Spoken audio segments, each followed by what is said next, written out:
Alex, shall we head home now? The son is starting to head back home soon too. No. I want to watch the train. Despite my fifth attempt to persuade him, my 2-year-old grandchild tightly gripped the station's railing with small hands, waving goodbye to yet another train passing by. Oh dear, I wonder if we'll make it back in time for dinner? Despite my exasperation, I ended up indulging my grandchild's whim. The sparkling eyes that shine brighter than the train lights, and the cheeks that puff up and turn rosy with excitement, are so adorable. As a grandmother, I feel like I'd do anything just to see that smile. Even after you've surpassed me in height, that won't change. My name is Katie.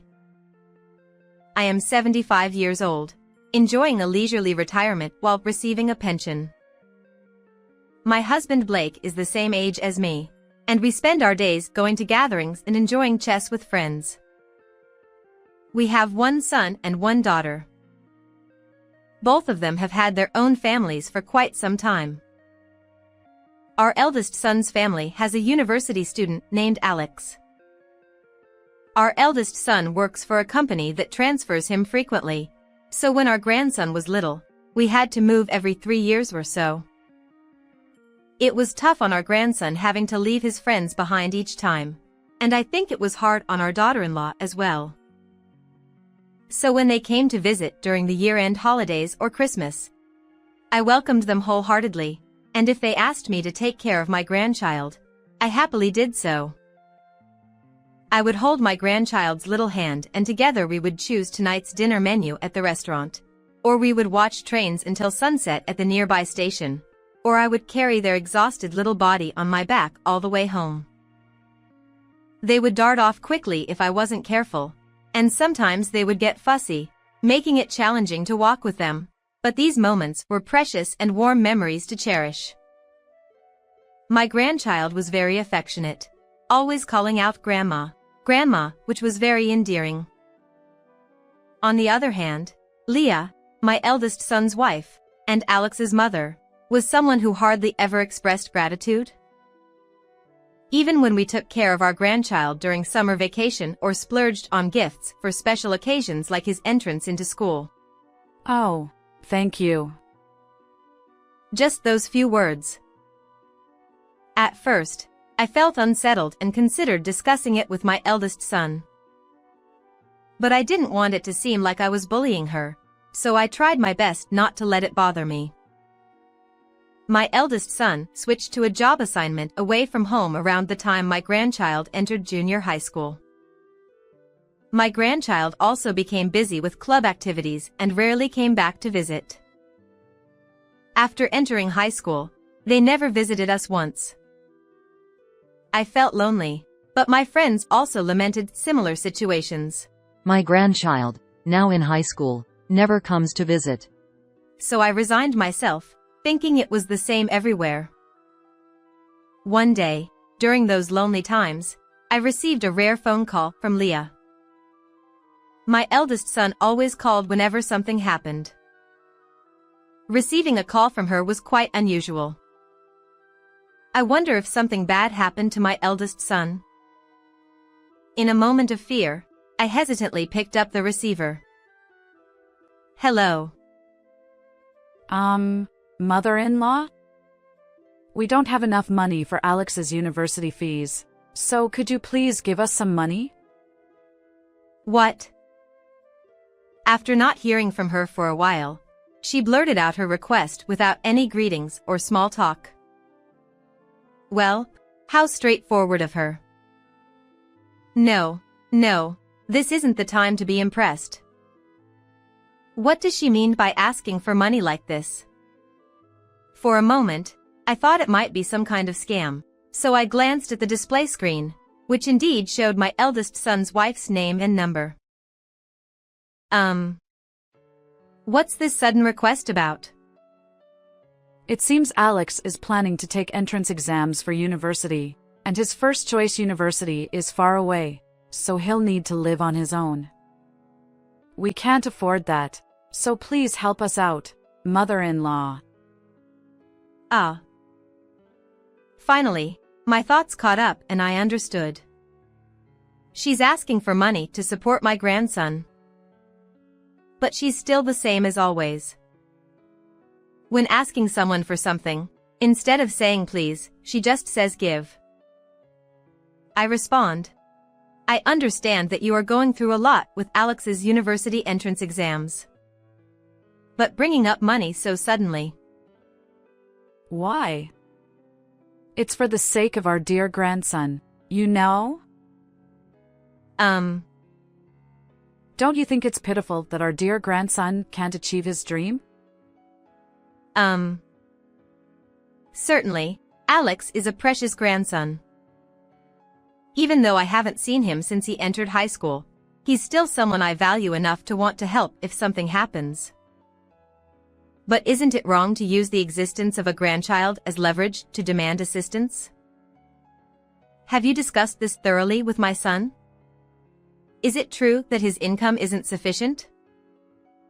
You do know that my husband is away on assignment, right? Despite knowing that, are you saying such things? It doesn't mean we shouldn't discuss things just because he's away. As if expressing exasperation toward a stubborn old person, Leah sighed. I'm the one who wants to sigh. My husband has entrusted everything about the house and Alex to me. So it's okay. Well, I don't feel okay at all. Anyway, I can't give you an immediate answer about the money. I'll discuss it with my husband, so please wait a bit. With that, I informed her and hung up without waiting for her response. I had always thought she was audacious, but to demand assistance solely using our grandchild as leverage, without any prior relationship, honestly, I wanted to refuse outright. However, what would happen to our grandchild if we didn't assist? I had a premonition that whether we helped or not, it would leave a bitter feeling. I let out a deep, deep sigh once again. In the end, my husband and I decided to provide financial assistance for our grandchild's university expenses. While we certainly couldn't agree with Leah's attitude, we wanted to support our grandchild's education. Even if people say we're being too soft, the truth is we just can't help doting on our grandchild. We also contacted our son, who was away on assignment. I've left financial matters and education to my wife. So if she says she needs help, please lend her the money. She'll pay it back little by little. He asked us this way. Although Leah had asked for a loan, we were concerned that we might not live to see it fully repaid.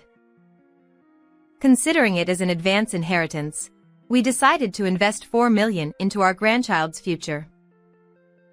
Afterward, we received news that our grandchild had been accepted into their first-choice university, but contact with our eldest son's family once again ceased. As the seasons turned, December arrived. The days grew shorter, and the winter nights quickly turned chilly, which took a toll on the elderly.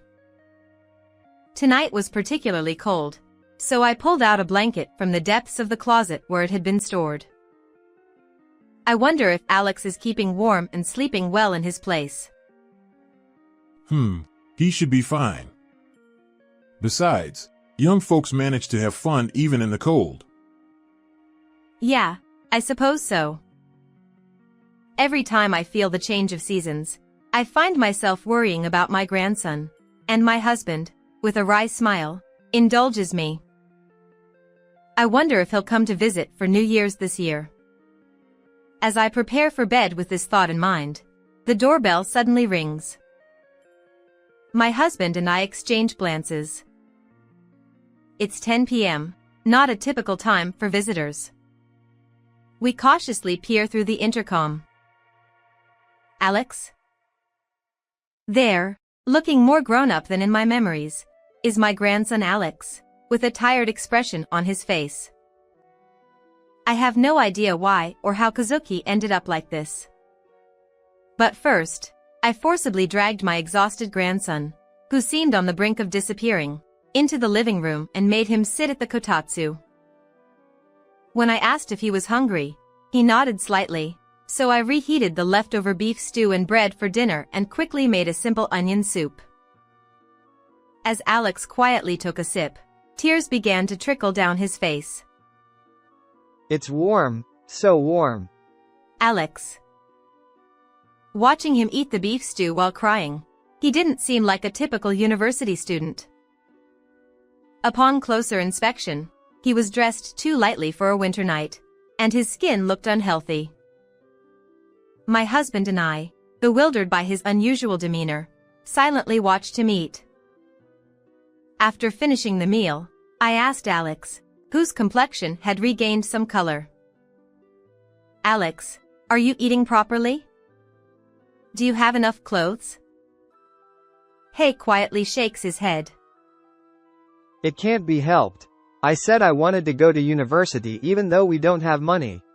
As he speaks with resignation, I recall my eldest son's wife mentioning they have no money.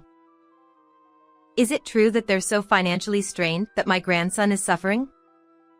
My eldest son should be working for a company that offers decent salaries and allowances due to frequent transfers. Is your household really that short on money?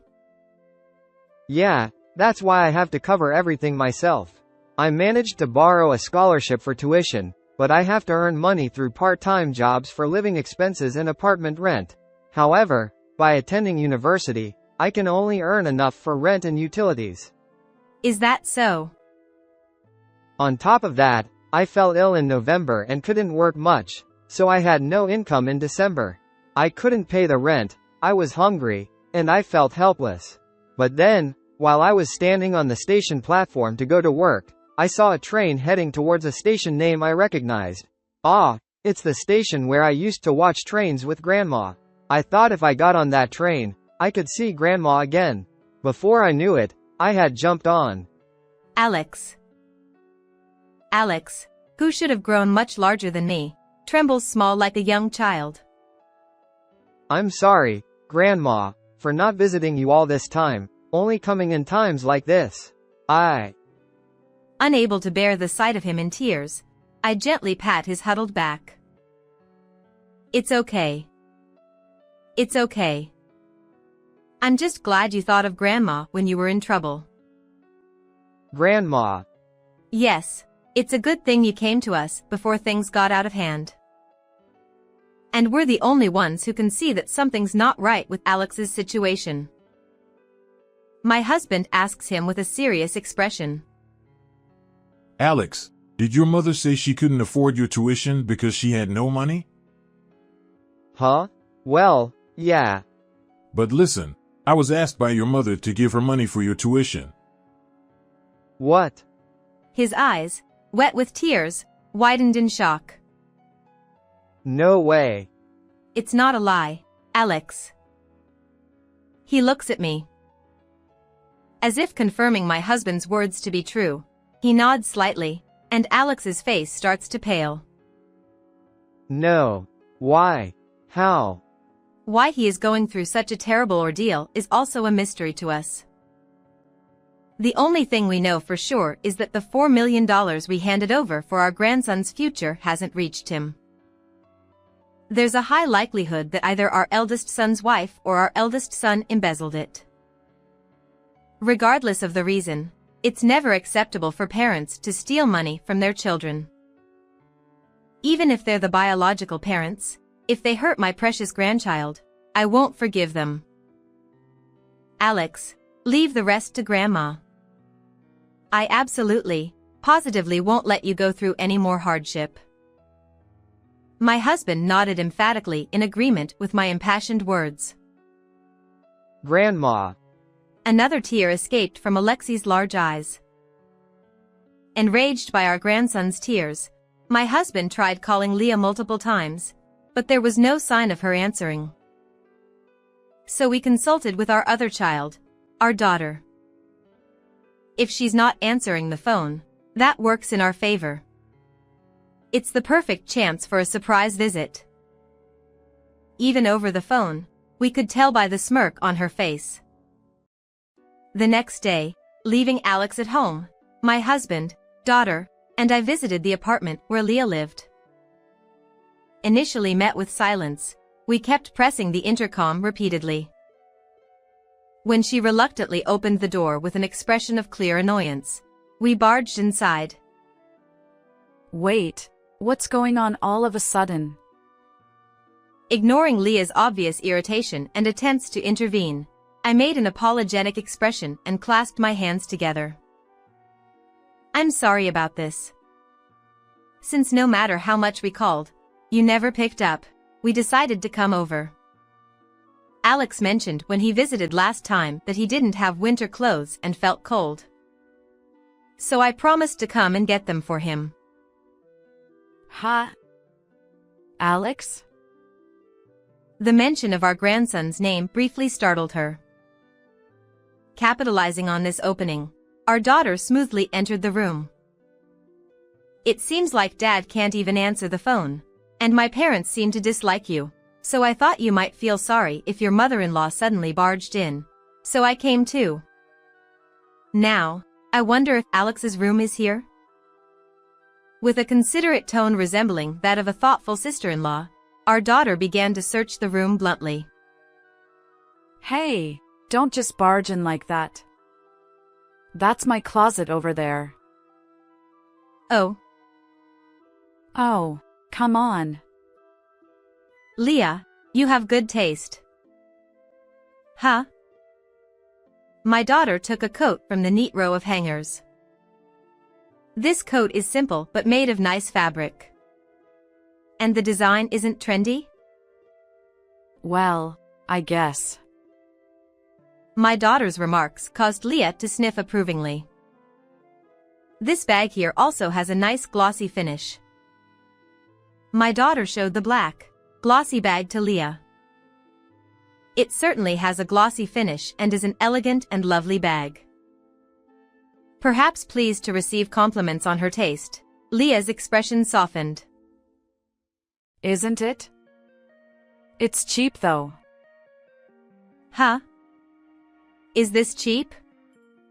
It costs $1,200, you know? Huh?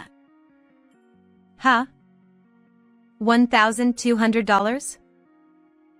I couldn't help but exclaim loudly, and Leah looked embarrassed. My daughter grinned and resumed rummaging through the closet.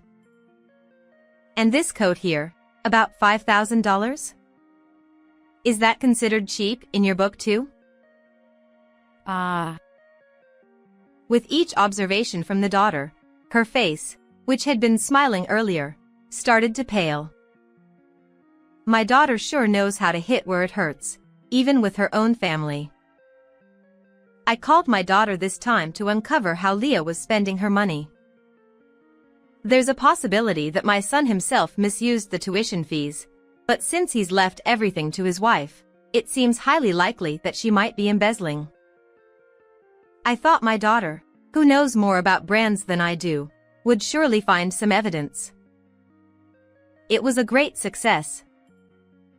Ignoring the dumbfounded son's wife, my daughter kept finding more and more expensive brand items. Each item looked simple at first glance, but to those who know, they were all high-quality goods. It's hard to believe these belong to a mother of a thin, gaunt son who can barely earn enough for living expenses. Impressive. The contents of this closet. I wonder how much it would all add up to. But I don't see Alex's clothes here. Maybe in another room? That's why you shouldn't just. Oh, the other one is in the bathroom. Wow, this toner costs $100, right? Are you using the whole line? Amazing. So that's why your skin is glowing. Alexi's skin used to be so dry, remember? Wait a minute. Oh wow, even the shower head and hairdryer are high-end. This is like a celebrity lifestyle. Must be nice to live so well on my brother's earnings. Wait, hold on. even as Leah was losing her composure. My daughter's relentless exploration continued. Frustrated and scratching her head, my son's wife, I couldn't help but make a snide remark. I couldn't let my daughter win. You seem to be living quite lavishly, Leah. With all this, it seems like you didn't need our support, did you? Well. But isn't it strange? Alex said he's using scholarships for tuition and working part-time for living expenses. Yet here you are, living so comfortably. Isn't that right, Leah? Where did the 4 million yen go? Was it for this coat? Or maybe these cosmetics? No. I glared at her, who was nervously shifting her eyes and stuttering excuses. I've never bullied my daughter-in-law, but I found investigating her misdeeds unexpectedly satisfying. No, this was all for the sake of my dear grandson. At that moment, my husband, who had silently joined us in the living room, gestured for me to come over. It seems there may be another reason, dear. What? Leah's face contorted even more dramatically than before as she was interrupted. I confidently strode into the living room before any further obstacles arose, and my husband drew open the curtains of the large French window. On the balcony outside, a scantily clad man stood, his lips turning purple as his shoulders trembled. He was not my son. Well, if he were my son, there would be no reason for him to be standing naked on the balcony. Nice to meet you, sir. Leah, who might this be? I asked calmly, restraining my anger. Meanwhile, she trembled uncontrollably. No, it's not. It's not him. And thus, the unexpected invasion of her apartment revealed her obsession with luxury brands and even more surprises. Neither my son nor my grandson were particularly knowledgeable about brands. Additionally, she favored items devoid of prominent logos, unaware that they were worth several $100,000. Furthermore, taking advantage of the absence of my husband and son, she had been living in a quasi-cohabitation arrangement with her cheating partner recently. Of course, the entire $4 million that we had provided for Alex's sake had been spent on luxury brand bags and their extravagant lifestyle with the cheating man. What a despicable story. Naturally, my eldest son's marriage ended in divorce. Despite the excuses from my former daughter-in-law about feeling lonely or stressed from managing childcare and household chores alone, no one paid attention. In the end, my former daughter-in-law was presented with a bill totaling close to $10 million for the expenses lavished on luxury goods and as compensation for infidelity. She had to sell off all her cherished luxury items but still couldn't repay the full amount, so she's now committed to making monthly installments. At 45 years old and having never held down a steady job since marriage, it seems unlikely she'll find stable employment. She faces a future without her beloved brands and will likely spend her life repaying debts until she's nearly 70. After paying the compensation, the cheating man quickly disappeared, leaving my former daughter-in-law to live alone in a rundown apartment she'd been in for 45 years. Unable to bear the loneliness and poverty, she even tried to approach Alex by showing up uninvited at his university. However, he knows all about his mother's misdeeds and reportedly walks away without a second glance, refusing to cling to her. My former daughter-in-law, who never imagined being abandoned by her child, was said to be deeply shocked and distraught. What a pity. Meanwhile, my eldest son, Alex's father, deeply reflected on leaving everything to his wife while working away from home. He apologized to Alex and promised that he, as his father, would take full responsibility for tuition and living expenses. Though we can't change the fact that he faced unnecessary hardships, I hope he can move forward and make things right from now on.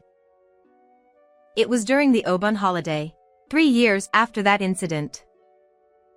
Granny, I finished mowing the lawn. Thank you. Alex, let's have some cold green tea and watermelon on the terrace. I placed a bright red watermelon next to Alex, who was seated on the terrace, wiping sweat from his brow, and he happily took a big bite. Watching him enjoy the watermelon so much, I couldn't resist reaching out for a slice myself. Since my eldest son's divorce, Alex has started visiting us during every university break.